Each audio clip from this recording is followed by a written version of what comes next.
میں یہ سوال پوچھتا ہوں کہ یہ جو کیئر ٹیکن ہے یہ کس طریقے کی گورنمنٹ ہے؟ ان کا جو ایک مینڈیٹ ہے وہ یہ ہے کہ یہ فری فیئر اور ٹرانسپیرنٹ الیکشنز کروائیں.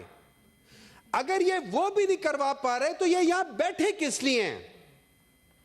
یہ کس طرح سے کہ صرف پی ٹی آئی کے لوگوں کو پکڑا جا رہا ہے, صرف پی ٹی آئی کے لوگوں کو جیلوں میں ڈالا جا رہا ہے, ان کے لوگوں کو پہنچنے نہیں دے رہے, جہاں پہ ان کو پہنچنا چاہیے وہاں پہنچنے نہیں دے رہے. اور ہم نے دیکھا ہے بسم اللہ الرحمن الرحیم. جی شکریہ چیئرمین صاحب, تھینک یو. چیئرمین صاحب, اس طرح ہے کہ پچھلے ہم لوگ نئے سال میں تو آ گئے ہیں اور آگے ایک بہت بڑا پاکستان صاحب کو نیا سال مبارک. بہت مہربانی جی. انفارچونیٹلی خالی مبارکیوں سے نہ یہ پاکستان بہتر ہوگا اور نہ ہمارا فیوچر بہتر ہوگا. اچھے کی امید رکھنا چاہیے ڈاکٹر صاحب. سر امید سے زیادہ آپ قوم کی امید ہے اچھی باتیں کیا کہیں کہ انشاءاللہ بہتری رہے گا اللہ اس سال. سر جو چیزیں ہو رہی ہیں اس سے امید بھی نہیں لگ رہی سر, ایسی چیزیں. سر میرا پوائنٹ یہ ہے کہ آگے الیکشنز آ رہے ہیں 8 فروری کو, اور اس میں ہم لوگوں کے لیے, پاکستانیوں کے لیے, پورے پاکستان کے لیے ایک سٹیبلٹی لانے کے لیے یہ بہت امپورٹنٹ ٹائم ہے. ہم نے دیکھا 18 مہینوں میں جو ستیہ ناش ہوا تھا, تو یہ ایک ٹائم ہے کہ ہم ان سب چیزوں کو کریکٹ کر سکیں. لیکن ہم دیکھ یہ رہے ہیں کہ پاکستان تحریک انصاف کا جو بھی شخص, چاہے وہ اگر کسی کو ایکنالج کر رہا ہے, سیکنڈ کر رہا ہے یا اس کو پروپوز کر رہا ہے, ان سب کو اٹھایا جا رہا ہے. تو میں یہ سوال پوچھتا ہوں کہ یہ جو کیئر ٹیکر گورنمنٹ ہے یہ کس طریقے کی گورنمنٹ ہے؟ یہ ان کا جو ایک مینڈیٹ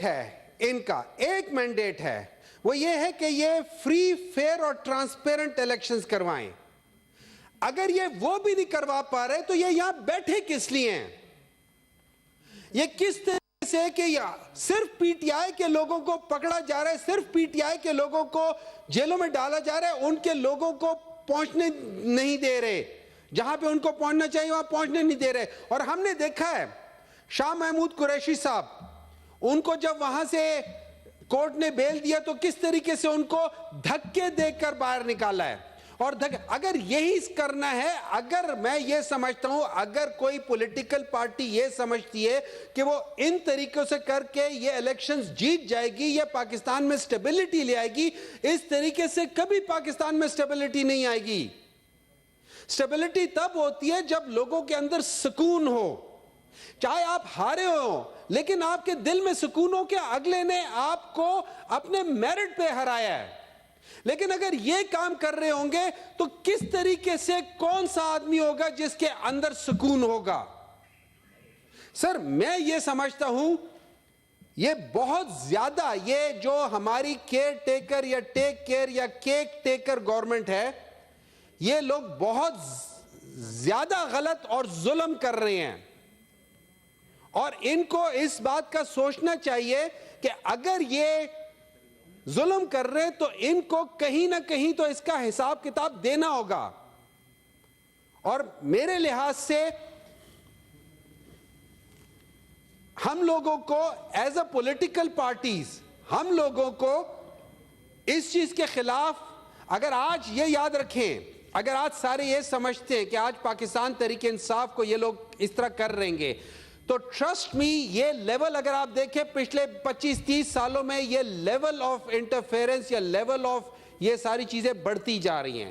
ہم کب تک یہ ہوتا رہے گا اور کیسے ہوتا رہے گا؟ تو اس کے لیے چیئرمین صاحب میں سمجھتا ہوں کہ ساری پولیٹیکل پارٹیز کو اس کے اندر صرف مذمت کی حد تک نہیں, اس سے آگے جا کے کچھ کرنا پڑے گا.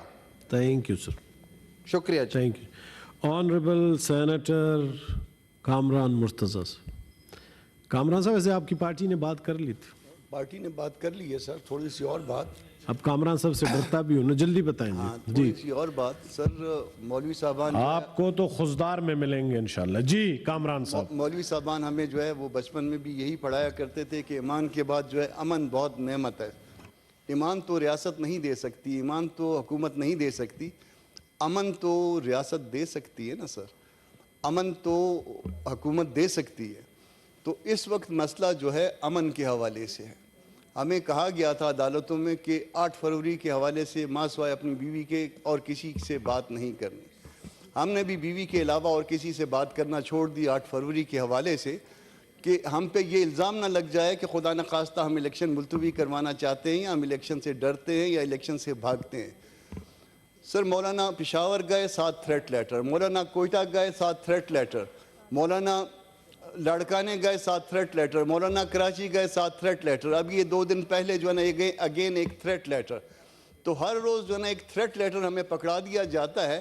نہ صرف مولانا صاحب کو, اور اس کے ساتھ ایک ثبوت بھی موجود ہے باجوڑ کا حملہ اور اس کے بعد حمداللہ والا, پھر اکبر ترین والا, جس میں 80-85 لوگ پہلے حملے میں مارے گئے, 200 لوگ اس میں شہید ہوئے. حمداللہ آپ کا سینیٹر ہے سر, آپ خود گئے اس کی عیادت کے لیے, وہ زخمی ہوا. اکبر ترین کے ساتھ جو ہے 2-4 گارڈ مارے گئے. تو یہ سر یہ مولانا صاحب کے لیے کیا حالات اس طرح سے پیدا کیے جا رہے ہیں جیسے 2018 کے الیکشن میں بعض پارٹیوں کے لیے حالات پیدا کر دیے جا رہے تھے, کیے گئے تھے. سر لیول پلینگ فیلڈ کی بات ہوتی ہے. لیول پلینگ فیلڈ خدا نخواستہ کسی پارٹی کا کوئی فرد ابھی تک شہید نہیں ہوا. میں نہیں کہتا کہ اللہ کرے کہ وہ کوئی ایسا واقعہ ہو ان کے ساتھ, وہ کبھی شہید نہ ہوں, کبھی وہ اپنی نیچرل ڈیتھ مریں اور اس میں اپنی عمر پوری کر کے جائیں. مگر اس طرح سے ہر روز جنازے اٹھانا, ہر روز اٹھانا, کیا یہ الیکشن کا ماحول ہے سر؟ کیئر ٹیکر یا کیک ٹیکر گورنمنٹ کے حوالے سے بات ہو رہی تھی سر, تو ریاست پہ تو میرا ایمان ہے سر, مگر یہ جو کیئر ٹیکر یا کیک ٹیکر گورنمنٹ ہے, کیا اس نے صرف یہی ہمیں تھریٹ لیٹر پکڑانے ہیں ہر روز؟ ابھی جب آپ کے روم سے آپ کے چیمبر سے سر میں باہر نکل رہا تھا تو ایک وہ چل رہی تھی, پٹی چل رہی تھی کہ 5 لوگ جو ہے شہید ہوئے ہیں ڈی آئی خان میں. تو ہر روز یہ شہداء اٹھانا, ہر روز جو ہے نا اس طرح کے معاملات اٹھانا, کیا یہ الیکشن کا ماحول بن گیا ہے؟ کیا اس طرح سے الیکشن کو ہمیں وہ فیئر اور فری الیکشن کے لیے آپ وہ دے رہے ہیں ماحول, اس میں ہم کمپین کر پائیں گے سر؟ یہ ایسے سوالات ہیں جس میں ہماری جان کو بھی خطرہ ہے, جس میں ہمارے معاملات کو, باقی الیکشن کے معاملات کو بھی خطرہ ہے. کیا یہ اس طرح سے انفیئر الیکشن تو نہیں کوئی ہونے جا رہا؟ لوگ اس طرح کی لڑائی تو نہیں ہے کہ کسی کا ایک کا ہاتھ باندھ دیے جائیں اور دوسروں کے ہاتھ کھول دیے جائیں اور ان کو کہیں کہ آپ الیکشن لڑیے جائیے, اب آپ کا مقابلہ ہے. تو یہ سر یہ ایک مسئلہ تو آپ کے سامنے یہ رکھنا تھا. دوسرا مسئلہ جو ہے وہ بچیاں آ کے بیٹھی ہوئی ہیں پریس کلب کے سامنے اسلام آباد. کیا پھر جو ہے نا وہ یہ معاملات اسی طرح سے چلنے ہیں, ان بچیوں کی بے عزتی کر کے؟ بچیوں کی بے عزتی کیا کی؟ وہ تو بے عزتی میری اور آپ کی ہے نا سر, ہم سب لوگوں کی ہے جو اس پارلیمان میں بیٹھے ہوئے ہیں, جو اس ماحول سے تعلق رکھتے ہیں. ان کی چادریں کھینچی گئیں, ان کے کپڑے کھینچے گئے اور اس کے بعد جو ہے نا ان کے ساتھ اس طرح کا سلوک کیا گیا. ان کا مطالبہ کیا ہے؟ مطالبہ صرف زیادہ سے زیادہ یہی ہے کہ ان کو عدالتوں میں پیش کیا جائے, جو مسنگ تو نہیں کہیں گے, یہ ٹرمنالوجی غلط ہے,